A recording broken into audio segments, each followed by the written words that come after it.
Gas സിലിണ്ടറിൽ നനഞ്ഞ തുണി വെച്ച് ഇതുപോലൊന്ന് തുടച്ചാൽ 1 മാസം ഉപയോഗിച്ചുകൊണ്ടിരുന്ന ഗ്യാസ് സിലിണ്ടർ നമുക്ക് 2 മാസം ഉപയോഗിക്കാൻ വേണ്ടി പറ്റും. നമസ്കാരം, വിനിയാസ് വീഡിയോയിലേക്ക് ഏവർക്കും സ്വാഗതം. എന്നത്തെയും പോലെ ഇന്നും എല്ലാവർക്കും വളരെയധികം ഉപകാരപ്പെടുന്ന കുറച്ച് ടിപ്സുകളൊക്കെ കളക്ട് ചെയ്തിട്ടാണ് എത്തിയിരിക്കുന്നത്. അതുകൊണ്ട് തന്നെ എല്ലാവരും വീഡിയോ ഒന്ന് സ്കിപ്പ് ചെയ്യാതെ മുഴുവനായിട്ട് കാണാനായിട്ട് ശ്രമിക്കുക. നമ്മുടെ ചാനൽ ഇതുവരെ സബ്സ്ക്രൈബ് ചെയ്തിട്ടില്ലെങ്കിൽ സബ്സ്ക്രൈബ് ചെയ്ത് ബെല്ലൈക്കൺ കൂടെ ഒന്ന് എനേബിൾ ചെയ്ത് വെച്ചേക്കുക. എങ്കിൽ മാത്രമേ നെക്സ്റ്റ് വീഡിയോ ഇടുമ്പോൾ നിങ്ങൾക്ക് കറക്റ്റായിട്ട് നോട്ടിഫിക്കേഷൻ കിട്ടത്തുള്ളൂ. അപ്പോൾ നമുക്കിനി ഒട്ടും സമയം കളയേണ്ട, നേരെ വീഡിയോയിലേക്ക് പോകാം. ഇന്നത്തെ നമ്മുടെ ആദ്യത്തെ ടിപ്പിലേക്ക് കടക്കാം. ചെറിയൊരു ബൗൾ എടുക്കുക, എന്നിട്ട് അതിലോട്ട് അല്പം പഞ്ചസാര ഇട്ട് കൊടുക്കുക. അപ്പോൾ ഞാനൊരു 1/2 ടീസ്പൂണോളം പഞ്ചസാരയാണ് ഇതിലേക്ക് എടുക്കുന്നത്. എന്നിട്ട് നമുക്ക് ഇതിലോട്ട് കോഫി പൗഡർ ഇട്ട് കൊടുക്കുക കേട്ടോ. അപ്പോൾ ഞാനത് ഏകദേശം ഇത്രത്തോളം കോഫി പൗഡർ എടുത്തിട്ടുണ്ട്. ഇനി ഇതിലേക്ക് നമുക്ക് കുറച്ച് നാരങ്ങ നീരും കൂടി ചേർത്ത് കൊടുക്കണം. നമ്മളെല്ലാവരുടെയും വീട്ടിൽ കാപ്പിപ്പൊടി ഉണ്ടാകും അല്ലേ? രാവിലെ എഴുന്നേറ്റ് ഒരു കാപ്പി കുടിക്കുന്നതൊക്കെ മിക്കവരുടെയും ഒരു ശീലമാണ്. എന്നാൽ ഈ കാപ്പിപ്പൊടി കൊണ്ട് മുഖം തിളങ്ങാൻ സഹായിക്കുമെന്ന് പറഞ്ഞാൽ നിങ്ങൾ വിശ്വസിക്കുമോ? കാപ്പിപ്പൊടിയുടെ ആൻറ്റി ഓക്സിഡൻറ്റ് സവിശേഷതകൾ ചർമ്മത്തിൻ്റെ ആരോഗ്യം സംരക്ഷിക്കുന്നതിന് വളരെയധികം സഹായിക്കുന്നു. സൂര്യപ്രകാശം, അന്തരീക്ഷ മലിനീകരണം എന്നിവ മൂലം പലരുടെയും ചർമ്മം അതിവേഗത്തിൽ തന്നെ പ്രായമാകും. ഇത് ചെറുക്കാൻ വേണ്ടിയിട്ട് കാപ്പിപ്പൊടി ഉപയോഗിച്ചിട്ടുള്ള ഒരു ഫേസ് പാക്കാണ് നമ്മളിന്ന് ഉണ്ടാക്കുന്നത് കേട്ടോ. അപ്പോൾ ഈ ചർമ്മത്തിന് ബ്ലീച്ചിങ് എഫക്റ്റ് കിട്ടാൻ വേണ്ടിയിട്ടാണ് നമ്മൾ ഈ കാപ്പിപ്പൊടി ഇതിലേക്ക് ഉപയോഗിച്ചിരിക്കുന്നത്. ഒരു തക്കാളി എടുത്ത് നടുവേ ഒന്ന് മുറിച്ച് അതിൻ്റെ ഒരു പീസ് കൊണ്ട് നമ്മുടെ ഈ കോഫി പൗഡർ മിക്സ് ഇതുപോലെ നമ്മുടെ കൈത്തണ്ടയിലോ അല്ലെങ്കിൽ മുഖത്തോ ഒക്കെ നന്നായിട്ടൊന്ന് സ്ക്രബ് ചെയ്തിട്ട് കൊടുക്കുക കേട്ടോ. ഞാനിപ്പോൾ കൈത്തണ്ടയിലാണ് ഇത് കാണിച്ചു തരുന്നത്. അപ്പം നിങ്ങൾക്ക് നല്ല വ്യത്യാസം ഒറ്റ യൂസിൽ തന്നെ അറിയാൻ വേണ്ടിയിട്ട് പറ്റും. ഒരു 10 മിനിറ്റ് ഇതുപോലെ നന്നായിട്ടൊന്ന് സ്ക്രബ് ചെയ്യുക. അതിനുശേഷം നല്ലപോലെ ഒന്ന് വെള്ളത്തിൽ വാഷ് ചെയ്ത് എടുക്കുമ്പോൾ തന്നെ ഇതുണ്ട് ആ ഒരു ബ്രൈറ്റ്നസ് നിങ്ങൾക്ക് ഫീൽ ചെയ്യുന്നതായിരിക്കും. അപ്പോൾ ഇതുപോലെ നിങ്ങളുടെ മുഖത്തൊക്കെയുള്ള മുഖക്കുരു അതുപോലുള്ള പാടുകളൊക്കെ ഉണ്ടെങ്കിൽ നിങ്ങൾ ഈ നാരങ്ങാ നീരും അതുപോലെ ഈ തക്കാളിയും ഈ കോഫി പൗഡറും ഒക്കെ ഉപയോഗിച്ചിട്ട് ആഴ്ചയിൽ 2 തവണ നിങ്ങൾ ചെയ്താൽ മതി. നിങ്ങൾക്ക് ഒറ്റ മാസം കൊണ്ട് നല്ല വ്യത്യാസം മനസ്സിലാക്കാൻ വേണ്ടിയിട്ട് പറ്റും കേട്ടോ. അപ്പോൾ നിങ്ങളൊന്ന് ട്രൈ ചെയ്ത് നോക്കുക, എന്നിട്ട് നിങ്ങളുടെ അഭിപ്രായങ്ങളൊക്കെ അറിയിക്കുക. ഇനി ഒരു കൊച്ചു സൂത്രം പറഞ്ഞുതരാം. വേറൊന്നുമല്ല, ഇതെന്താണെന്ന് നിങ്ങൾക്ക് മനസ്സിലായോ? വേറൊന്നുമല്ല കേട്ടോ, ഇത് നമ്മുടെ മുരിങ്ങയില ഊരിയെടുത്തതിന് ശേഷം അതിൻ്റെ ആ ഒരു തണ്ടെല്ലാം കൂടി ഞാൻ ഒന്ന് എടുത്താണേ. അപ്പോൾ ഞാൻ ആദ്യം കളയാൻ വേണ്ടിയിട്ട് വെച്ചായിരുന്നു. പിന്നെയാണ് ഞാൻ ഓർത്തത് ഇത് വെച്ചിട്ട് നമുക്ക് നല്ല കിടിലിനൊരു സൂത്രം ചെയ്യാൻ പറ്റും. വേറൊന്നുമല്ല, നമ്മുടെ വീട്ടിൽ ഈ എന്താ പറയുക ചിലന്തി വലയൊക്കെ ഉണ്ടാവുമല്ലോ. അപ്പോൾ ചിലന്തി വലയൊക്കെ അടിക്കാൻ വേണ്ടിയിട്ട് അല്ലെങ്കിൽ അവിടെയൊക്കെ ക്ലീൻ ആക്കാൻ വേണ്ടിയിട്ട് നമുക്ക് ഈ ഒരു സംഭവം യൂസ് ചെയ്യാവുന്നതാണ്. ഇതുപോലെ എല്ലാം കൂടി ഇങ്ങനെ ഒന്ന് മുറുക്കി ഒരു റബ്ബർ ബാൻഡ് ഇട്ട് കിട്ടുക. എന്നിട്ട് ഒരു നീളമുള്ള എന്തെങ്കിലും ഒരു പൈപ്പിലൊക്കെ നമ്മളിതൊന്ന് സെറ്റ് ചെയ്യുകയാണെങ്കിൽ നമുക്ക് മച്ചിൻ്റെ മുകളിലുള്ള ചുക്കിരി വലകളും അതുപോലെയൊക്കെയുള്ള പൊടികളൊക്കെ നമുക്കിത് വെച്ചിട്ടൊന്ന് ക്ലീൻ ആക്കി എടുക്കാൻ വേണ്ടിയിട്ട് പറ്റും. അപ്പോൾ വെറുതെ കളയണ്ട, ഒന്നും നമ്മൾ വെറുതെ വേസ്റ്റ് ആക്കിയിട്ട് കളയരുത്. എന്തെങ്കിലുമൊക്കെ കാര്യത്തിൽ നമ്മളത് ഉപകാരപ്പെടുത്തുന്നവരാകണം. ഇനി അടുത്ത ടിപ്പിന് വേണ്ടിയിട്ട് ഞാനിവിടെ ഒരു ചുരിദാർ എടുത്തിട്ടുണ്ട്. അപ്പോൾ അതിൻ്റെ ഇവിടെ ഇങ്ങനെ ഒന്ന് കീറി പോയിട്ടുണ്ട് കേട്ടോ. അപ്പോൾ ഇതുപോലെ നമ്മുടെ ആണി കുത്തി കീറിയതോ അതല്ലെങ്കിൽ നമ്മൾ അയൺ ചെയ്യുന്ന സമയത്തൊക്കെ കത്തിപ്പോയതോ ഒക്കെ ആയിട്ടുള്ള നല്ല ഡ്രസ്സുകളൊക്കെ നമുക്ക് ഒരു തുന്നുവോ തയ്ക്കുകയോ ഒന്നും ചെയ്യാതെ നമുക്ക് റെഡിയാക്കി എടുക്കാൻ വേണ്ടിയിട്ട് പറ്റിയ നല്ലൊരു സൂത്രമാണ് കേട്ടോ.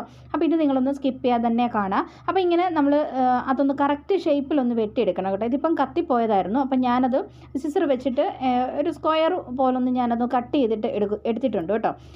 ഇനി നമുക്ക് വേണ്ടത് ഇതേ സെയിം കളറുള്ള ഒരു പീസ് തുണിയാണ്. അപ്പം വെട്ട് തുണിയൊക്കെ ഉണ്ടെങ്കിൽ അവിടെ പോയിട്ട് നിങ്ങൾ അതേ സെയിം കളർ ഉണ്ടെങ്കിൽ എടുത്താൽ മതി കേട്ടോ. അപ്പം ഞാൻ അതേ സെയിം കളറുള്ള ഒരെണ്ണം ഇതേപോലെ തന്നെ വെട്ടി എടുത്തിട്ടുണ്ട് കേട്ടോ. നമ്മുടെ ആ ഒരു കീറിപ്പോയ അതേ ഒരു ഷേപ്പിൽ തന്നെ വേണം വെട്ടിയെടുക്കാൻ വേണ്ടിയിട്ട്.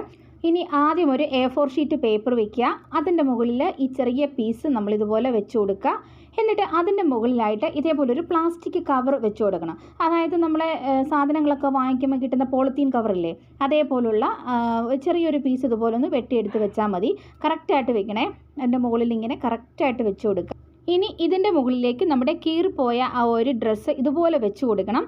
കറക്റ്റായിട്ടിട്ട് വെച്ച് കൊടുക്കണം കേട്ടോ. അല്പം പോലും അങ്ങോട്ടും ഇങ്ങോട്ടും തെന്നിപ്പോകരുത്. ഇങ്ങനെ കറക്റ്റായിട്ട് വെച്ച് കൊടുക്കുക. അതിനുശേഷം ഇതിൻ്റെ മുകളിലേക്ക് നമുക്ക് ഒരു A4 ഷീറ്റ് പേപ്പറും കൂടെ വെച്ച് കൊടുക്കണം. അപ്പോൾ A4 ഷീറ്റ് പേപ്പർ വെച്ച് കൊടുക്കുമ്പം ആ അടിയിൽ തുണി തെന്നിപ്പോകാതെ കറക്റ്റായിട്ട് നിങ്ങളത് നോക്കണം കേട്ടോ.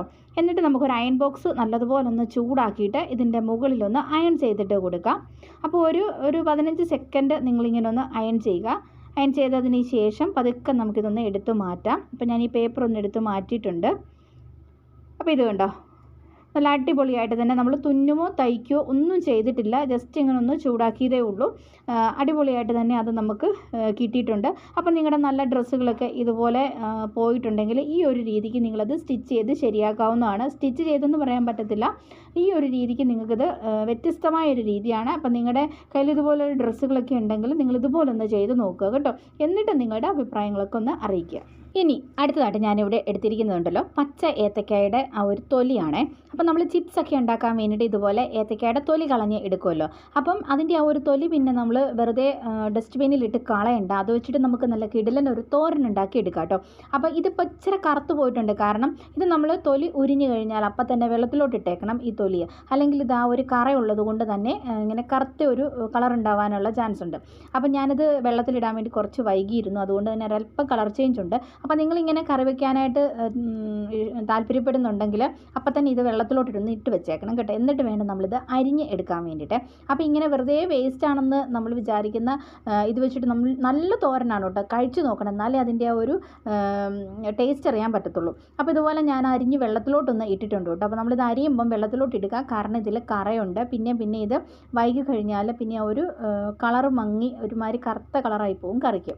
അപ്പോൾ ഞാനിതുപോലെ അരിഞ്ഞ് കഴുകി വാരി എടുത്തിട്ട് ഇതുണ്ടോ ഞാനത് കറി ആക്കിയിട്ടുണ്ട്. അപ്പോൾ ഞാൻ വൻപയറും കൂടി ഇട്ടിട്ടാണ്, വൻപയറോ ചെറുപയറോ ഇട്ടിട്ട് നിങ്ങൾക്ക് നമ്മൾ സാധാരണ തോരൻ വയ്ക്കുന്ന പോലെ തേങ്ങയും ഉള്ളിയും മുളകും ഒക്കെ ഇട്ടിട്ടാണ്. ഞാനിതൊന്നും ഇവിടെ കാണിക്കുന്നില്ല, വീഡിയോ ഒത്തിരി ലെങ്തി ആയി പോകും. അപ്പോൾ ഇതുപോലെ നമ്മൾ വെറുതെ വേസ്റ്റ് ആക്കിയിട്ട് കളയാൻ വെച്ചിരിക്കുന്ന ഈ ഒരു തോല് വെച്ചിട്ടാണ് നമ്മൾ ഇതുപോലെ നല്ല കിടിലനൊരു സൂപ്പർ കറി ഉണ്ടാക്കിയെടുത്തത്. അപ്പോൾ ഇനി ആരെങ്കിലും ഇത് കളയാൻ വേണ്ടി വെച്ചിട്ടുണ്ടെങ്കിൽ ഇനി കളയണ്ട കേട്ടോ, ഇങ്ങനെ നമുക്ക് ഉപയോഗിക്കാൻ വേണ്ടി പറ്റും. അടുത്തൊരു ടിപ്പിന് വേണ്ടിയിട്ട് ഇതുപോലൊരു അച്ചാർ ഭരണി എടുത്തിട്ടുണ്ട്. ഇത് ഞാൻ കഴുകി ഉണക്കിയതാണ് കേട്ടോ.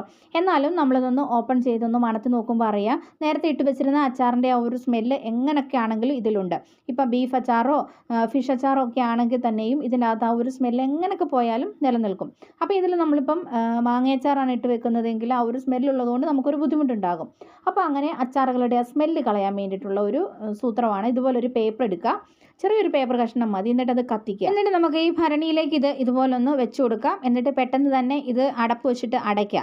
അപ്പോഴത്തേക്കും ഇതിൻ്റെ ഉള്ളിൽ ഒരു തരം പുകയുണ്ടാകും, ആ തീയൊക്കെ അങ്ങ് കെട്ടുപോയിക്കോളും.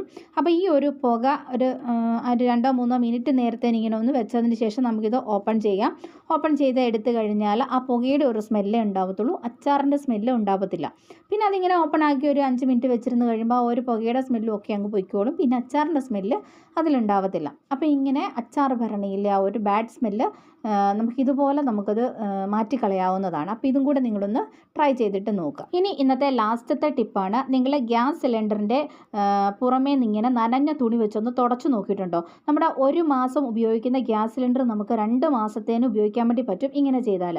കാരണം എന്താണെന്ന് വെച്ച് കഴിഞ്ഞാൽ ഇതുപോലെ നമ്മൾ ഗ്യാസ് സിലിണ്ടർ ഇങ്ങനെ ഒന്ന് നനഞ്ഞ തുണി വെച്ച് തുടച്ചു കൊടുക്കുകയാണെങ്കിൽ കറക്റ്റായിട്ട് നമ്മുടെ ഗ്യാസ് സിലിണ്ടറിൽ ഉൾഭാഗത്ത് എത്രത്തോളം ഗ്യാസ് ഉണ്ടെന്ന് നമുക്ക് അറിയാൻ പറ്റും. നനഞ്ഞ തുണി വെച്ച് നമ്മളിങ്ങനെ തുടച്ചു കൊടുക്കുമ്പം ഗ്യാസ് ഇല്ലാത്ത ആ മുകൾ ഭാഗം പെട്ടെന്ന് തന്നെ ഉണങ്ങും. എന്നിട്ട് താഴോട്ട് വരുമ്പോൾ ഗ്യാസ് ഉള്ള ഭാഗത്ത് വരുമ്പോഴേക്കും ആ ഒരു നനവ് നിലനിൽക്കും. അപ്പോൾ നമുക്ക് ആ ഒരു ഗ്യാസിൻ്റെ ലെവൽ കറക്റ്റായിട്ടിട്ട് അറിയാൻ പറ്റും. ഇതിപ്പോൾ നോക്കിയാൽ മുകൾ ഭാഗമെല്ലാം ഉണങ്ങി താഴോട്ട് വരുമ്പോൾ ഇതൊരു പകുതിയോളം കണ്ട ഒരു നനവ് നിലനിൽക്കുന്നുണ്ട്. അപ്പോൾ നമുക്കിതിൽ നിന്നും മനസ്സിലാക്കാം ഗ്യാസ് ഇതാ ഇത്ര മാത്രം ഉണ്ട് എന്ന്. അപ്പോൾ ഇനിയിപ്പോൾ ആരും ടെൻഷൻ അടിക്കേണ്ട വീട്ടമ്മമാരെ ഗ്യാസ് ഊറ്റ് തീരാറായോ എന്നോർത്ത് അപ്പോൾ ഇതുപോലെ ഒന്ന് ചെയ്ത് നോക്കിയാൽ മതി.